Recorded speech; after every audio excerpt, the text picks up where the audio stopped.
देखो आगे ना, एग्जाम्पल 1 का देखो 2x plus 3y it is equal to 4.37। तो उसको क्या लिखेंगे -4.37 इट इज इक्वल टू, ये इसको इधर ले आओ ठीक है पे अंशु, ये इधर आ गया तो उधर 0 हो गया ना। Yes sir. और अब इसको किससे कंपेयर करोगे, ax plus by plus c compare with standard form of linear equation to variables। Plus c it is equal to 0, that is standard form of linear equation. ऐसे में इसमें a b c की value बताइए Rajnika. a की value है 2, b की है 3, -4.37। सही है। चलो इसी तरीके से सेकंड क्वेश्चन को अनवी देखो जरा और इसको स्टैंडर्ड फॉर्म में लेके आओ। x - 4 इट इज √3y, बताओ।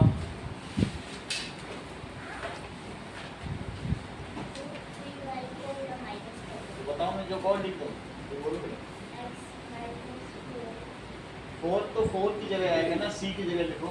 इसको यहाँ बीच में लेके आओ, y की टर्म बीच वाली होगी। x minus √3y is equals to 0। Now compare it with the standard form। तो किससे कंपेयर करोगे,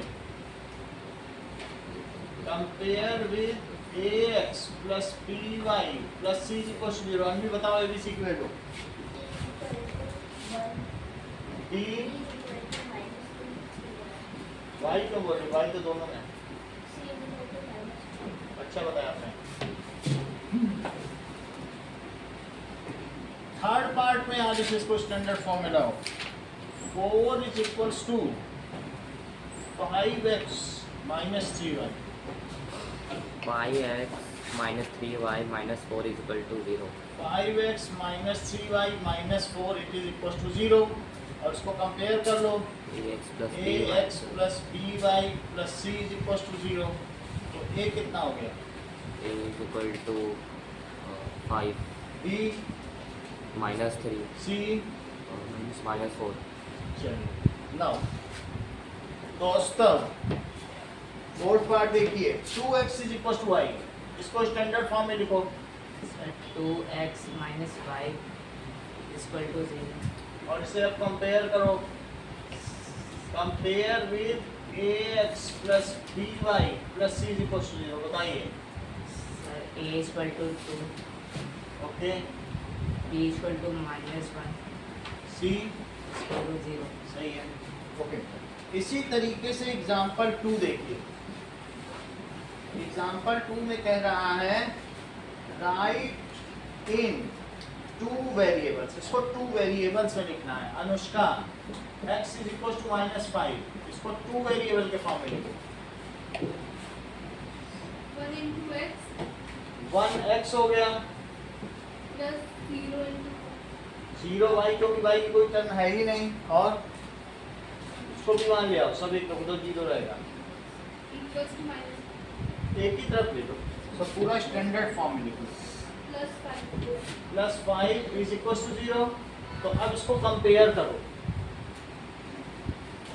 compare with ax plus by plus c is equal to 0। a कितना है, b कितना है, c कितना है। A 1 0 और 5। इसके सेकंड पार्ट को अब इस स्टैंडर्ड फॉर्म में लेके आइए। y is equal to 2 को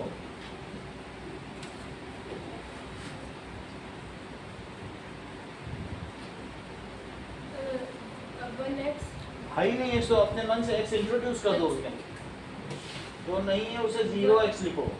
0x plus 1y 1y plus बोलो, प्लस क्यों लगा रहे हो, जब 2 इधर आएगा प्लस होगा क्या।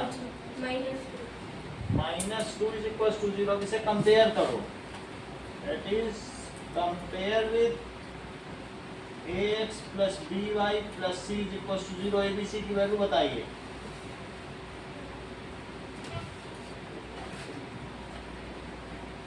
A 0 B 1 C 2 -2 -2 cos tau।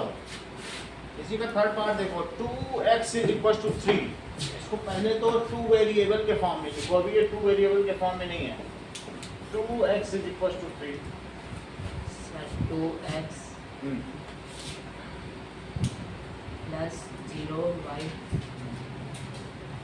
-3। ठीक है, अब इसको कंपेयर करो। Compare with ax plus by plus c equal to 0। तो a b c की वैल्यू बताइए। Sir a equal to 2, b equal to 0, -3। साची 5y इज इक्वल टू 2। इसको 2 वेरिएबल के फॉर्म में लिखिए। 0x plus 5y minus 2 is equals to 0. Now compare it with ax plus by plus c is equals to 0। तो a b c की value बताइए। A is equals to 0, B is equals to 5, C is equals to -3. अब देखो exercise 4.1 का पहला सवाल।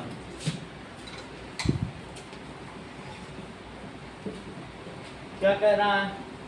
Cost of a notebook is twice the cost of a pen. और वो नीचे ब्रैकेट में दे भी रहा है, that is let cost of notebook it is ₹x and cost of pen UI it is ₹y। और according to question उसे 80Q कहते हैं। Cost of notebook is equals to, notebook महंगी आती है, कॉस्ट ऑफ नोटबुक वो pen के cost का दुगना है, twice the cost of pen. तो ऐसी स्थिति में दिव्यांशु कॉस्ट ऑफ नोटबुक की जगह आप x लिख देंगे। यस सर, और पेन की जगह जो 2y हम यहाँ लिख सकते हैं। तो ये मतलब पेन की जगह मैं y लिख दूं, हाँ तो ये 2 × y हो जाएगा। ये बात समझ आई? तो जैसा बुक में तेरा वही लिखा है, cost of notebook is twice the cost of pen, वैसे ही तो लिख दिया, वैल्यू डाल दी। अब इसको हम स्टैंडर्ड फॉर्म में लिख देंगे। अगर नहीं भी लिखेंगे ये आपका आंसर हो गया। 2 वेरिएबल में तो right a linear equation in 2 variable है। तो अब पीछे आंसर देख लो, हो सकता है यही answer, it is the desired equation. नहीं तो लीनियर फॉर्म में मैं देख लेता हूँ 4.1। X minus 2. अच्छा वैसे कर लो फिर, तो फिर क्या हो जाएगा? x minus 2y is equals to 0 is desired linear equation into variable। ठीक है, ये दो चर राशियों में ऐच्छिक रेखीय समीकरण है। is desired linear equation into variables। अब देखिए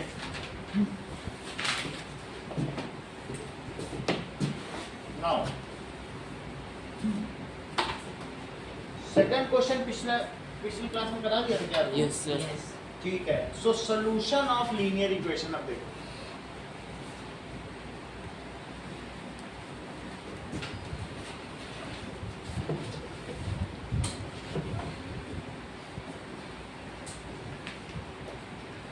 now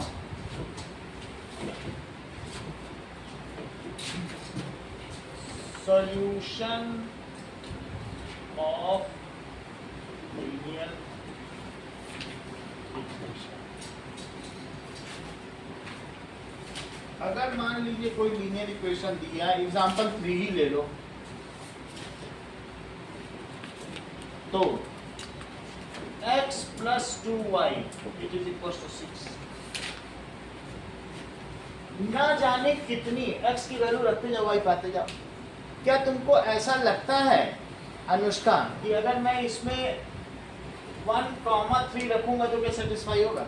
चेक करो कि नहीं होगा। रख के देखें, x की जगह 1 रख दी, यही xy माना जाता है। तो x की जगह 1 कोऑर्डिनेट ज्योमेट्री में पढ़ा था कि नहीं? ऐसे 1 3 पहले x लिखते हैं फिर y लिखते हैं। 1 लिखो और इसकी जगह 3, तो क्या ये इक्वल आएगा कि नहीं आ रहा? नहीं आ रहा ना। 0,3 से आ जाएगा, बोलो।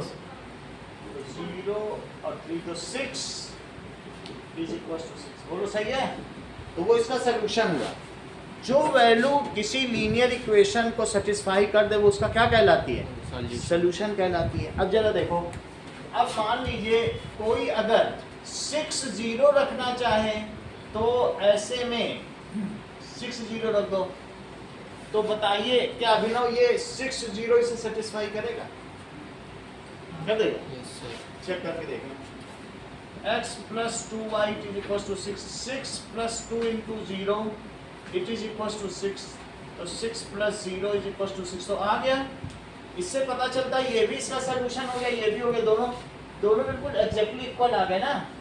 जब LHS RHS के इक्वल आ जाए तो माना जाएगा। अब जरा देखो, क्या इसका सोल्यूशन 2 हो सकता है?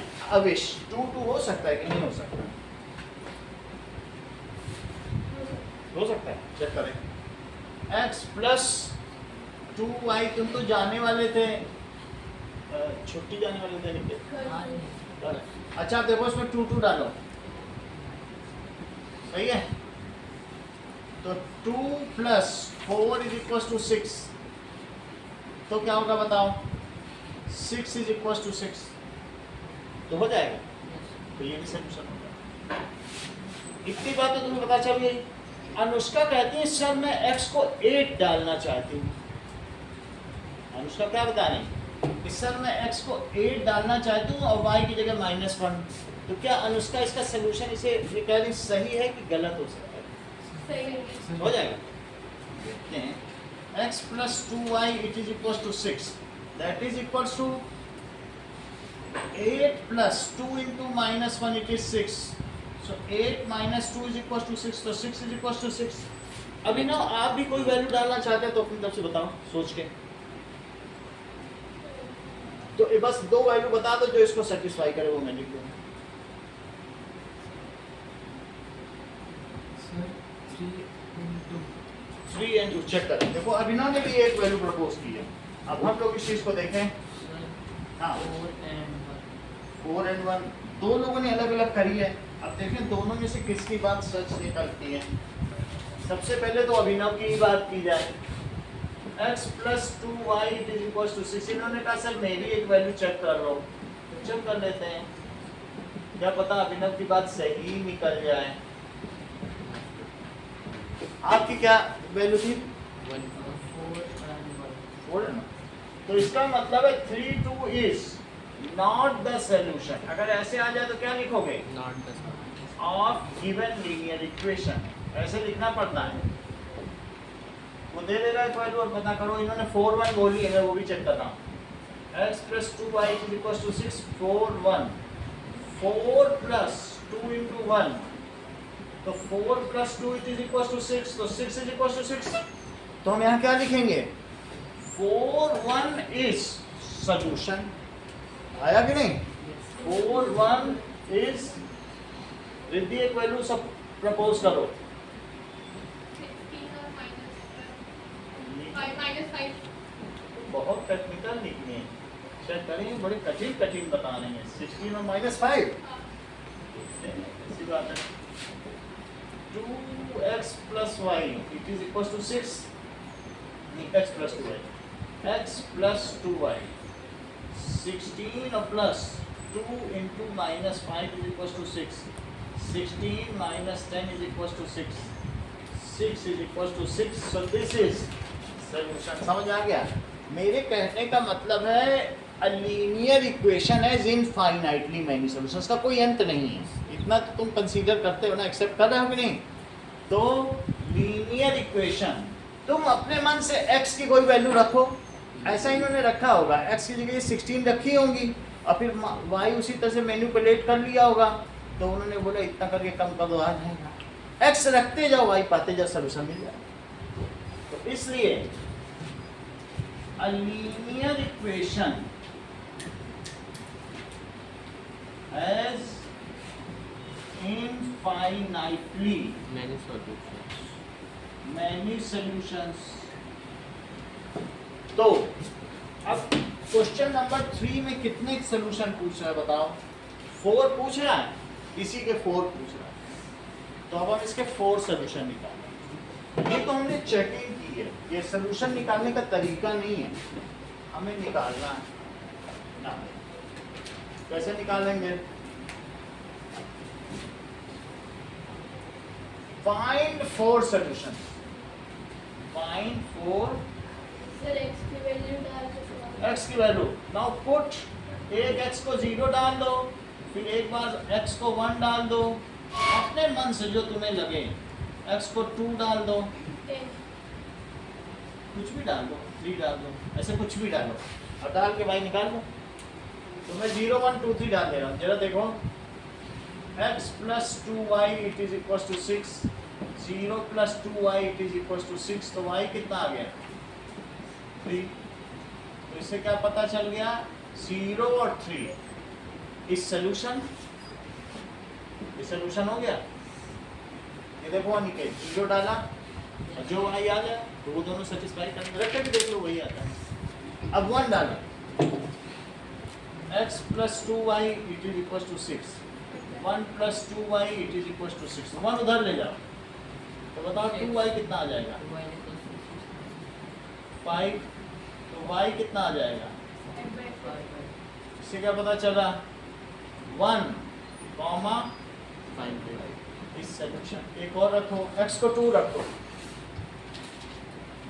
That is x plus 2y it is equals to 6, 2 रख दीजिए, जो माना है वो रख दीजिए। 2 plus 2y, तो 2y कितना आ जाएगा? 6 minus 2, तो 2y 4 आ जाएगा, तो y कितना आ जाएगा? 4/2, 2 आ गया। तो क्या क्या सोल्यूशन हो गया? 2, 2, ऐसा हम लोगों ने कहीं निकाला भी होगा। चलो, और put x is equals to 3, 3 भी डालो। Now, put x is equals to 3। कोई है इसमें कि नहीं? ऑनलाइन है?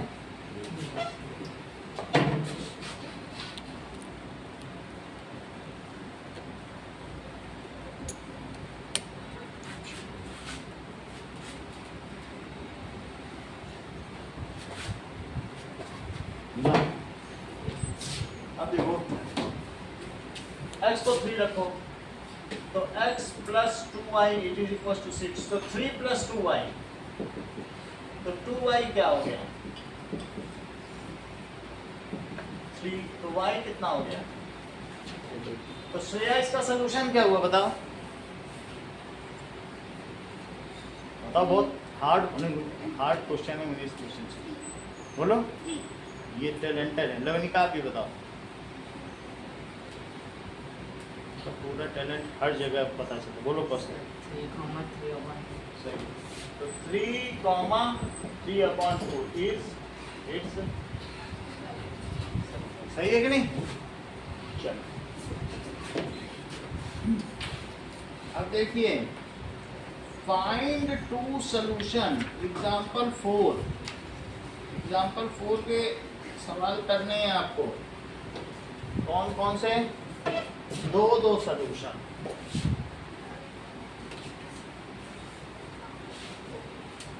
ना, यूक्लिड एक ग्रीक मैथमेटिशियन थे।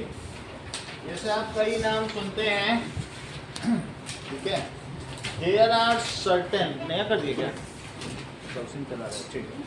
Now, there are certain mathematician, जैसे आपने पाइथागोरस का नाम सुना होगा, ठीक है। तो पाइथागोरियन भी वहीं के थे, इजिप्ट के। तो इजिप्ट में आप लोगों को मालूम है गीजा के बहुत बड़े पिरामिड बने हुए हैं, बहुत ही बड़े, जिसमें एक एक पत्थर हजार टन का होगा। वो अभी भी नहीं उठाया जा सकता, उन्होंने कैसे रखा होगा। And precise geometry was used. उस समय के मैथमेटिशियन जो थे, they were putting the exact mathematical knowledge into that. समझ में आई बात कि नहीं? उन्हीं में एक थेल्स है, थेल्स की फोटो बनी है। एक यूक्लिड है, यूक्लिड की भी फोटो बनी है आपकी बुक में। थेल्स के बारे में 10th में पढ़ाया जाएगा, और यूक्लिड का भी एक चैप्टर है, ठीक है। अब जरा देखिए, the Euclid was a great mathematician. देखो, यूक्लिड वाज कब के थे? मैथमेटिशियन। ओके, सो ये नाइल नदी या यहाँ पर आप इजिप्टियंस जो कहते हैं, जिसको आजकल सीरिया कहते हैं, 325 BC, जरा समझिए कि ये 0 है और ये 35 है, तो यहाँ से ये जो 35 इयर्स का स्पेन है वो किसका है? बोलो, जीसस क्राइस्ट का। तो ये जो 35 साल तक जीसस क्राइस्ट जिंदा रहे, उसको हम एडी में काउंट करेंगे कि बीसी में? ये बताइए।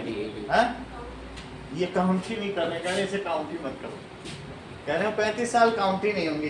जीसस के बाद जो है उसको कहेंगे आफ्टर डेथ। उसे क्या कहेंगे? आफ्टर डेथ का क्या मतलब होता है? एडी। और जो 0 साल से पहले है उसे कहेंगे बिफोर क्राइस्ट। क्राइस्ट उन्हीं को कहते हैं जिन्हें क्रूसीफाई किया गया। 0 से पहले बिफोर क्राइस्ट, और 0 के बाद ये 35 साल के बाद आफ्टर डेथ। अभी हम लोग 2025 AD में चल रहे हैं, लेकिन 0 से भी 325 BC में यूक्लिड हुए। कब हुए? 0 से पहले भी, क्राइस्ट से भी पहले। ओके, जैसा बुक में लिखा हुआ पढ़ लो। और 265 और यहाँ से कब तक हुए? 265 BC, क्योंकि ये निगेटिव है, धीरे धीरे ये 0 बढ़ेगा। बिफोर क्राइस्ट है ना, ये 1 BC, 2 BC, 1 साल पहले, 2 साल पहले, 265 साल से पहले, 365। समझ में आ गई बात कि नहीं? जो भी हो, तो इतना यहाँ तक वो जिंदा है। ओके, और यूक्लिड कहाँ के थे? That is, he was Greek mathematician. देखो, ग्रेट मैथमेटिशियन में थे, belongs to ग्रीस। ग्रीस के थे। ग्रीस के साइंटिस्ट इतने ज्यादा महान हैं कि जब ऑटोमन एम्पायर आजकल टर्की है, तो टर्की के जब सुल्तान ने ग्रीस पे आक्रमण किया, वो सबको मौत के घाट उतार रहा था। ग्रीस के 2000 साइंटिस्ट इतने महान थे, वो अपना टेस्ट ट्यूब लेकर जंगल की ओर दौड़े, खाना पीने नहीं ले गए, वो कि हमारा एक्सपेरिमेंट ना अधूरा रह जाए।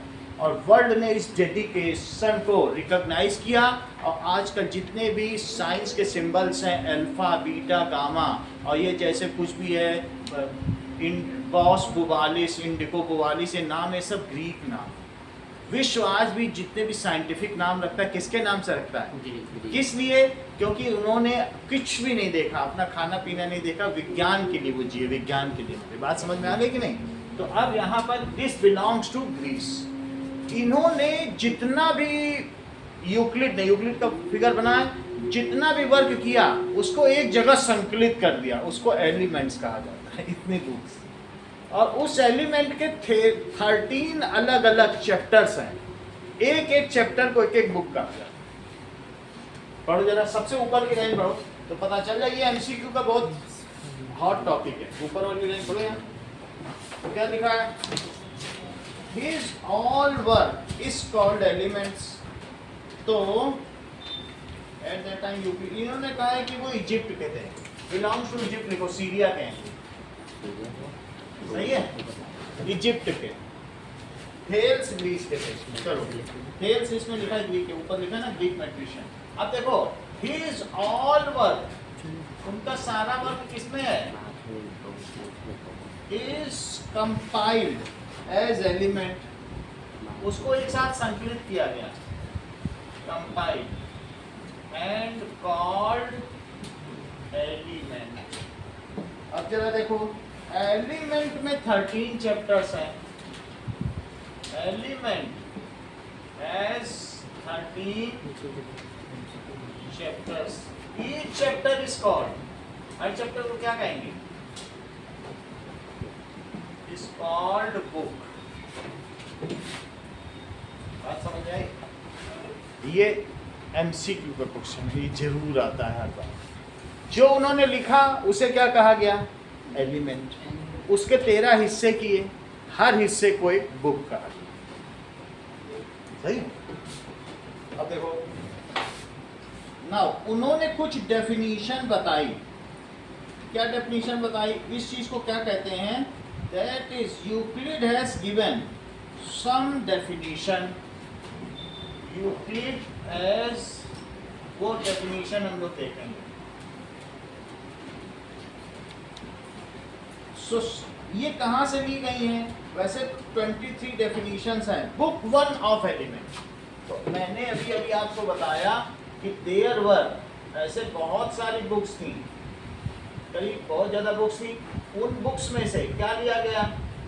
ये, ठीक है, ये पहली बुक, इसी तरीके से दूसरी बुक, तीसरी बुक, चौथी बुक। तो ये जो चीज़ ली गई हैं, जो मैं आपको डेफिनेशन बता रहा हूँ, ये कहाँ से ली गई हैं? These are taken from book 1 of elements.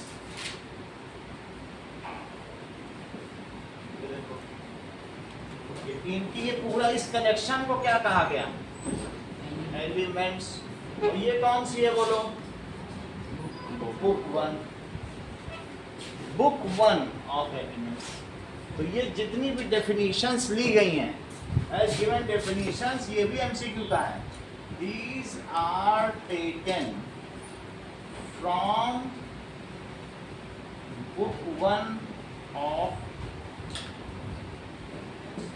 पहली चीज, a point is that which has no part, which has। अब इतना बड़ा इजिप्ट में, वहाँ पर जो भी फरोआ, बहुत बड़े बड़े राजा होते थे, उनके बड़े बड़े वो बनते थे ना, ममीज बनाए जाते थे और उसके ऊपर पिरामिड बनाए जाते थे। जरा सी गलती से वो सारा खेल बिगड़ जाता था। और वहाँ के लोग इतने बुद्धू थे, या आप समझिए कुछ भी जानने वाले नहीं थे। उनसे कहो कि एक पॉइंट बनाओ तो वो पॉइंट ऐसे बना देते। और कुछ लोग ऐसे थे, उनसे कहो पॉइंट बनाओ तो वो ऐसे इतना बड़ा पॉइंट बनाएंगे। और कुछ को कहो तो वो कलर करने लग जाएंगे। अब उसमें कितना इधर आ जाएगा? पॉइंट ऐसा होना चाहिए कि बस ये रखा, हटा दिया। और हटाने पर भी फिर यूक्लिड कहते थे नहीं देखो इसमें मैंने अंगूठा लगा दिया, इसके 2 पार्ट हो गए। A point is that which has no part. बिल्कुल आप कंपास की नोक रखो, बस टच करा के हटा दो। अगर तुमने उसको कलर करना शुरू किया तो सर्कल है। समझ आया? मैथमेटिक्स की इतनी प्रिसीजन है। उस दिन हमने अनुष्का को बोला था कि ये तुम क्या पॉइंट बना रही हो, क्योंकि ये ऐसे रख के हटा नहीं रही थी, उसको हल्का सा इन्होंने कलर कर दिया। कोऑर्डिनेट ज्योमेट्री में जब 3 2 2 3 कोई कर रही थी ना, तो हमने कहा ये क्या कर रही हो, ये ऐसे ही नहीं करना चाहिए था। समझ आई बात? और नहीं तो इतना बड़ा बढ़ाने वाले भी कलाकार। तो इसलिए अब किसी, अब वहाँ पे ऐसे भी लोग थे। तो पहली बात समझ आई, पॉइंट क्या होना चाहिए? उसकी डायमीटर नहीं होनी चाहिए, इट शुड बी फाइन। उसका कोई बीच में ये ना हो कि तुमने बना दिया और किसी ने पेपर कट कर दिया। तुमने मान लो जैसे पेपर ऐसे रखे, इसमें पॉइंट बना दिया, यहाँ पे डॉट लगा दिया, अब बीच में कोई कट कर दे और कहते देखो आधा पॉइंट इधर है आधा इधर, कहाँ? ऐसा कट कर दे बिल्कुल फाइन सीजर से, तो तुम्हारा काम फिर। समझ आई बात कि नहीं? पॉइंट ऐसा होना चाहिए कि पेपर कट करे तो आधा आधा भी ना हो। Point has no part. इतना ही नहीं, सेकंड पॉइंट देखो, a line is breathless length।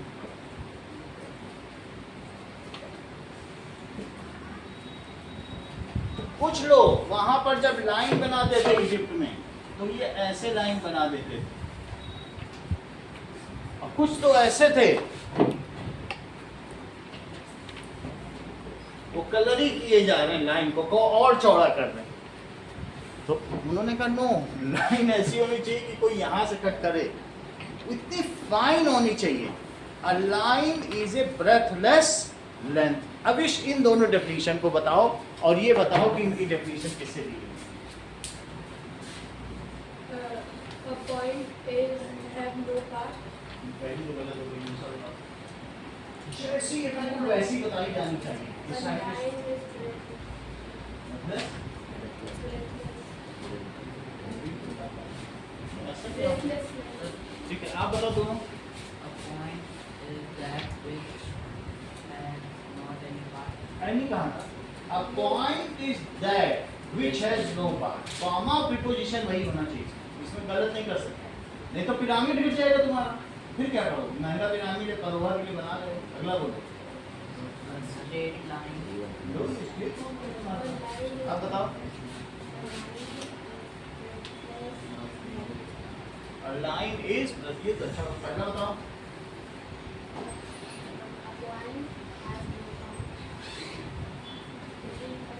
आप बताओ।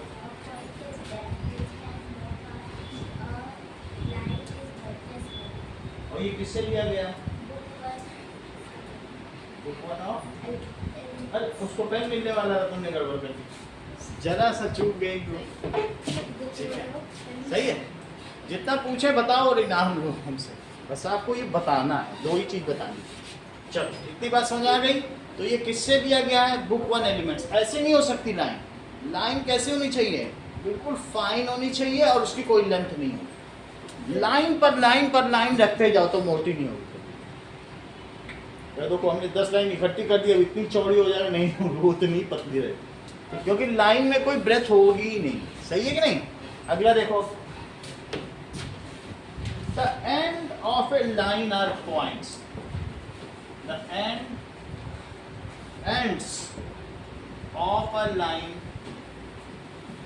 are points। ये लाइन है तो अभिनव इसका ये और ये एंड क्या होगा? वास्तव में तुमने डॉट मैट्रिक्स पढ़ी है, जब कंप्यूटर एक लाइन बनाता है तो डॉट डॉट करके लाइन बनती है, वो डॉट डॉट करके ही तो बनाता है, उसी को पुट करके। तो इस तरीके से डॉट डॉट डॉट डॉट कर करके पूरी लाइन बन जाती है। तो इसके एंड क्या हुआ? The ends of a line are points. सही, the ends of a line are points. अब ये तीनों डेफिनेशन बताओ, ये कहाँ से ली गई है? A point is that which has no parts. A line is a breathless length. A line has an end as a point. बता ही नहीं पाए। तीन ही तो बतानी थी, जितने आगे बढ़ते जाओगे फिर 7 बतानी पड़ेगी। अभी निकल लो तो अच्छा है, बोलो। Sir, a point is that which has no part. Sir, a breath, a line is that which is breathless. ये क्या बोल? The point has no part. The point has no part. That preposition ही हटा दिया। हाँ बोलो। The line is breathless length. पहला point पहला बोलो। Points which has no ऐसे part. कुछ भी आर्बिट्रेरी नहीं बोलो। रिद्धि बोलो। A point is that which has no part. A line is breathless length. Riddhi, आप बोलो। A point is that which has no parts. A line is breathless length. The ends of line are points. It is किससे लिए? taken from book one. बताओगे? A point that which has no parts. The point of the line is breathless. Then a point has lines. नवनिका बताओ, क्या है? बोलो।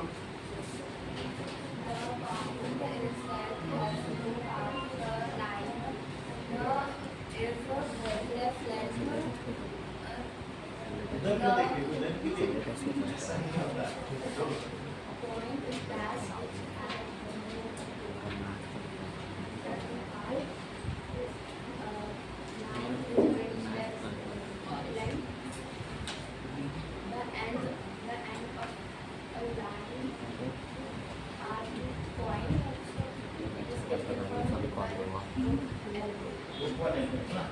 जो आपने भी बताया था ना? किसने बताया था इधर? आपने बताया। अब देखो, अब जो बताएगा उसे 4 बताने पड़ेंगे। किसने बताया अभी? आपने बताया। चलो, अब देखो, यानी किसी लाइन के जो end of a line are points, ये पॉइंट्स हैं। चौथी चीज देखो, a straight line is a line which lies evenly with points on itself। ये देखो स्ट्रेट लाइन क्या होगी, इसके पॉइंट्स इवनली लाई करें। स्ट्रेट लाइन में क्या होगा, which lies evenly, ऊपर नीचे नहीं होने चाहिए पॉइंट, सारे पॉइंट्स कैसे लाई करने चाहिए, इवनली। ठीक है, देखिए straight line is a line, straight line, a straight line is a line which lies evenly, which lies evenly with points on itself, with the points on itself। अगर इस पे पॉइंट रखे जाएं तो जितने भी पॉइंट्स होंगे वो इवनली लाई करें। पहली बात फोर्थ, आप फोर्थ डेफिनेशन बताओ, सिर्फ फोर्थ बताओ। Straight line is a line. Straight line is a line. which lies evenly with points on itself, जिसमें कि पॉइंट्स अब कैसे हों, समान रूप से वितरित हों। तो एक सीधी रेखा वह रेखा है जिसमें सभी बिंदु उस रेखा पर समान रूप से वितरित किए गए हों। A straight line is a line which lies evenly, जो कैसी लाई कर रही है, which lies evenly with points on itself। बोलो। A straight line is a line which lies evenly on the points on itself, with the points on itself। देखो fourth तुमने सही बता दिया, तीन और बता दो। A point is that which has no parts. हाँ A line is a breadthless line. The end of the lines are point. तुम्हें चारों आते हैं, किससे लिए गए हैं? Book 1 of Elements। सही है, आपका पेन हो गया, आप बताओ। A point is that which has no parts. हाँ A line which has no parts. बोलो। A point is that which has no part. A line is breadthless length. The ends of line have points. Are points. और A straight line is a line which lies evenly with the points on its किससे लिए गए? book 1 of Elements। तुम्हारा भी हो गया, बताओगे? A straight line is a line which lies evenly itself.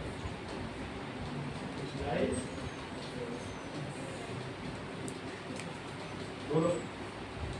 A straight line is a line which has evenly with the points on itself, Which lies in, which lies evenly with the point on itself. बताओ आप कितनी?